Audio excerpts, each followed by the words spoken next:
Food വൈകിട്ട് ഉണ്ടാക്കുന്നുണ്ടെങ്കിൽ comment ചെയ്യുക. ഇന്ന് ഞങ്ങൾ വൈകുന്നേരമായപ്പോൾ നല്ല പഴംപൊരി, ഏത്തയ്ക്കാപ്പം എന്നൊക്കെ പറയും തിരുവനന്തപുരംകാർ. നമ്മുടെ ഇവിടെ പഴംപൊരി, ഏത്തയ്ക്ക ബോളി എന്ന് പറയും. കണ്ടില്ല, നല്ല എണ്ണയ്ക്കകത്ത് തിളയ്ക്കുവാണ്. പിന്നെ അപ്പോൾ നമ്മൾ ആദ്യത്തെ ഒരു സെറ്റ് നമ്മൾ എടുത്തു. അതാണ് ഈ കാണുന്നത്. നല്ല ഞിറിഞ്ഞിറാന്ന് മുരിഞ്ഞിരിക്കുന്ന ബോളിയാണ് ഈ കാണുന്നത് കേട്ടോ.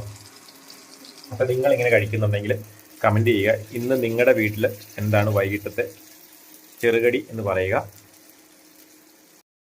അപ്പോൾ ഇതാണ് ഇത്ര നമ്മൾ ഫസ്റ്റിലത്തെ ഉണ്ടാക്കി കേട്ടോ. അപ്പം ഞാൻ ഒരെണ്ണം തിന്ന് കാണിക്കാം. പൊളിയാവും ഉണ്ടോ?